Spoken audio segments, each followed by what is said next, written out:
Dear student, स्वागत है आपका फिर से एक नए वीडियो में। आज के वीडियो में हम पढ़ने वाले हैं क्लास 12th केमिस्ट्री का पहला चैप्टर जिसका नाम है सॉलिड स्टेट। तो आज हम पढ़ने वाले हैं सॉलिड स्टेट के बारे में। तो सॉलिड स्टेट के बारे में पढ़ने से पूर्व हम थोड़ा सा पदार्थ के बारे में जानेंगे कि पदार्थ किसे कहते हैं। तो जो स्थान घेरता है तथा जिसमें कुछ ना कुछ द्रव्यमान होता है उसे पदार्थ कहते हैं। फॉर एग्जाम्पल के लिए ये चौक है, इसका कुछ ना कुछ द्रव्यमान है, इसने कुछ ना कुछ स्थान घेरा हुआ है, इसलिए ये पदार्थ कहलाता है। पदार्थ की तीन मूलभूत अवस्थाएं होती हैं। पहली होती है ठोस, दूसरी होती है द्रव, तीसरी होती है गैस। बात करते हैं हम इन अवस्थाओं की। तो ठोस अवस्था किसे कहते हैं? वह अवस्था, अब यहाँ बात करते हैं हम किसकी? मैटर की। मैटर मतलब पदार्थ। तो इसकी मूलभूत तीन अवस्थाएं होती हैं। वैसे आज हम इन 5 अवस्थाओं के बारे में बात करेंगे। पहली होती है सॉलिड स्टेट, दूसरी होती है लिक्विड स्टेट,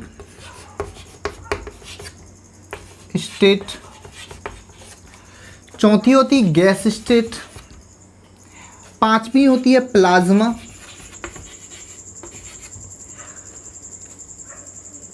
चौथी होती है प्लाज्मा, पांचवी होती है हमारी बोस आइंस्टाइन या बोस आइंस्टीन। बात करते हैं सॉलिड की। तो वह पदार्थ जिसका निश्चित आयतन तथा आकार होता है उसे सॉलिड कहते हैं। जैसे चौक, इसका निश्चित साइज भी है और इसका वॉल्यूम भी है, तो सॉलिड में ये आ जाएगा।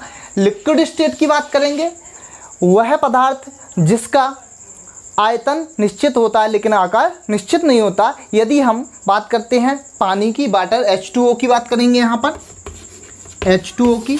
यदि हम पानी को जिस पात्र में डालते हैं वह उस आकार का हो जाता है।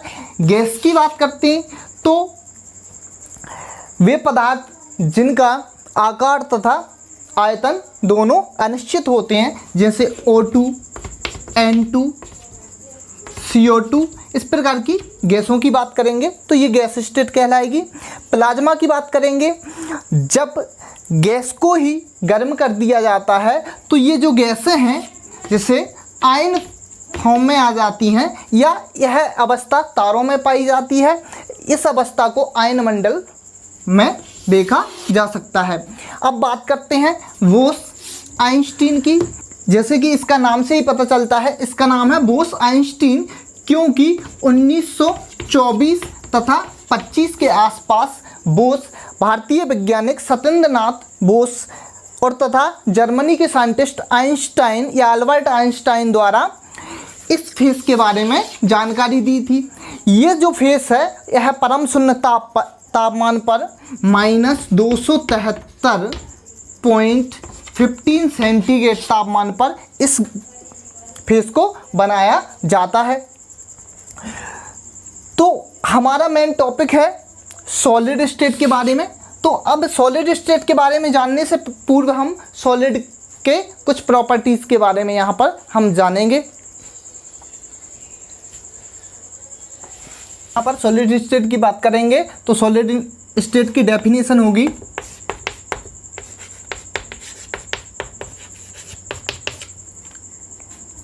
वह पदार्थ जिसका आकार, साइज तथा आयतन, बात करेंगे वॉल्यूम, निश्चित होता है सॉलिड स्टेट कहलाती है। अब सॉलिड स्टेट की परिभाषा हो जाएगी वह पदार्थ जिसका आकार तथा आयतन दोनों निश्चित होते हैं, वो क्या कहलाती है? सॉलिड स्टेट या ठोस अवस्था कहलाती है। उदाहरण के तौर पर यहाँ पर आ जाएगा हमारा चाक, धातुएं हो जाएंगी, जैसे मान लो सोना, चांदी, कॉपर, निकिल, लोहा, गिट्टी, पत्थर, इस तरीके की सारी चीज़ें सॉलिड के अंतर्गत आती हैं। कुछ प्लास्टिक की बात भी करेंगे, जैसे पीवीसी, लाइलॉन, कांच, इस तरीके की सारी चीज़ें इसमें आती हैं। बात करेंगे हम सॉलिड की प्रॉपर्टीज़ की।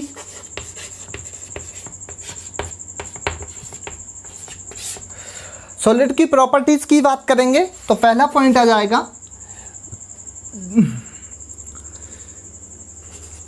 इनके अवयवी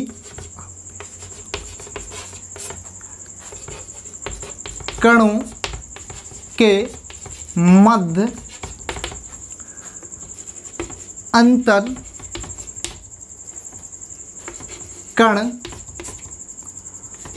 बल पाया जाता है। दूसरा पॉइंट हो जाएगा इनके अवयवी कणों के बीच की दूरी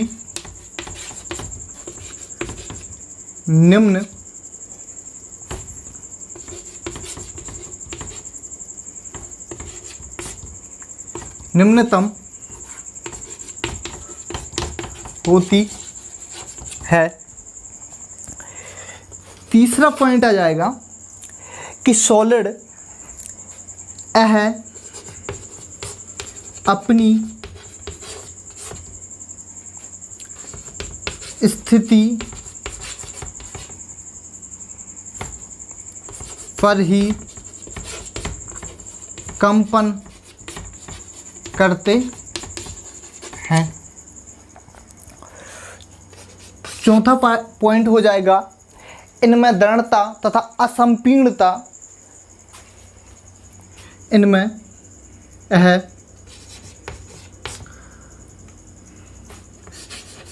रिजिडिटी तथा नॉन कंप्रेसिबिलिटी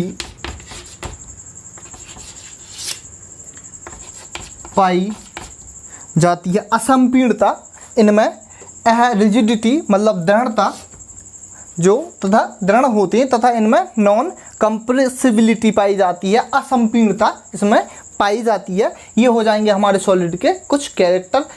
अब सॉलिड के कैरेक्टर के बाद बात करेंगे हम यह कितने टाइप्स के होते हैं, तो यह 2 टाइप्स के होते हैं। सॉलिड जो है वो 2 टाइप्स का होता है।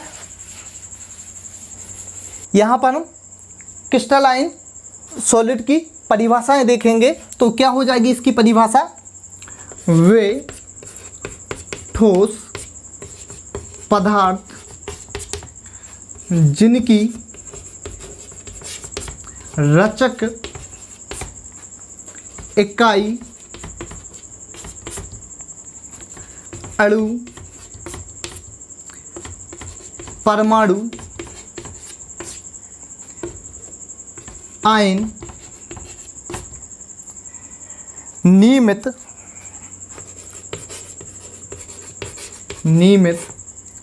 तथा क्रमिक रूप से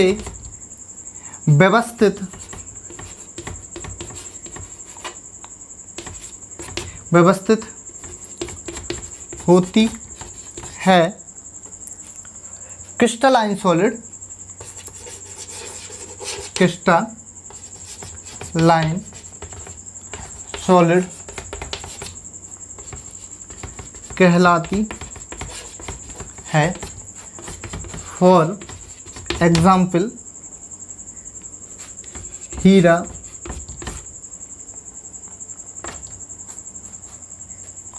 निकिल, कॉपर, बात करेंगे यहाँ पर SiO2 सेंट या रेत, बर्फ आदि। तो क्रिस्टलाइन सॉलिड उसे कहते हैं जिनकी रचक इकाइयाँ अणु परमाणु आयन कैसे होते हैं, नियमित होते हैं तथा क्रमिक व्यवस्था दर्शाते। इस तरीके के यहाँ पर सॉलिड को हम क्रिस्टलाइन सॉलिड कहते हैं। नॉन क्रिस्टलाइन सॉलिड की परिभाषा भी सेम रहेगी, इसमें थोड़ा सा चेंज आएगा। वे ठोस पदार्थ जिनकी रचक इकाइयाँ अणु परमाणु आयन तथा आयन नियमित तथा क्रमिक रूप से व्यवस्थित नहीं होती। इनके लिए एग्जाम्पल में आ जाएगा हमारा, इनके एग्जाम्पल यहाँ पर क्या करना आपको, नहीं होती, क्या कहलाते हैं, नॉन क्रिस्टलाइन सॉलिड या एमोर्फस सॉलिड कहलाते हैं। इनके एग्जाम्पल में आ जाएगा PVC, कांच और पॉलीथीन,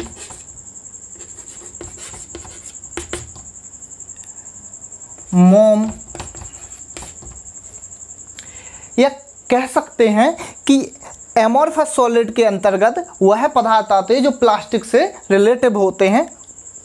क्रिस्टलाइन तथा नॉन क्रिस्टलाइन की डेफिनेशन के बाद अब हम यहाँ पर पढ़ने वाले हैं क्रिस्टलाइन सॉलिड तथा नॉन क्रिस्टलाइन सॉलिड में डिफरेंस। तो यहाँ पर हम इनमें डिफरेंस देखेंगे। तो इसका पहला डिफरेंस हो जाएगा कि क्रिस्टलाइन सॉलिड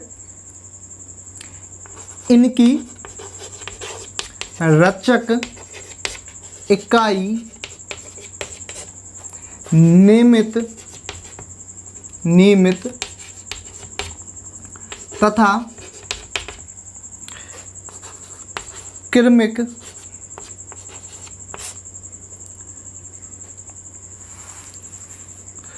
इनकी रचक इकाई नियमित तथा क्रमिक रूप से व्यवस्थित होती हैं। इसका आ जाएगा इनकी नहीं होती। नॉन क्रिस्टलाइन की जो रचक इकाई अणु परमाणु आयन है वो नियमित नहीं होती हैं। दूसरा डिफरेंस हो जाएगा इनको ट्रू सॉलिड कहा जाता है। नॉन क्रिस्टलाइन सॉलिड को क्या कहा जाता है, सूडो सॉलिड। तीसरा पॉइंट हो जाएगा इनके जो मेल्टिंग पॉइंट होते हैं वो कैसे होते हैं, शार्प होते हैं। मेल्टिंग पॉइंट कैसे होते हैं, शार्प होते हैं। इनके मेल्टिंग पॉइंट शार्प नहीं होते, शार्प नहीं होते हैं। चौथा पॉइंट आ जाएगा कि यदि इनको पैनी धार वाले औजार से काटेंगे, तो जैसे मान लो चाकू या छुरी वगैरह से इसको काटेंगे इन सॉलिड को, तो इनकी जो रचक इकाइयां हैं, जैसे मान लो ये सॉलिड है, ये क्रमिक सीक्वेंस में रहती हैं। यदि हम इनको पैनी धार वाले औजार से काटेंगे तो ये एक निश्चित क्रम या सीक्वेंस में अपनी क्रमिकता को प्रदर्शित करते। अब नॉन क्रिस्टलाइन की बात करेंगे तो इनका जो क्रम रहता है वो इस तरीके से रहता है, इनका नियमित नहीं होता रेगुलर। यदि हम इनको चाकू या छुरी से काटेंगे तो ये क्या है, यहाँ से इधर उधर से कट जाती हैं, तो यह क्रमिकता नहीं शो करते। पांचवा पॉइंट हो जाएगा आपका एनआइसोट्रॉपिक होते हैं। एनआइसोट्रॉपिक मतलब विषमदैशिक होते हैं।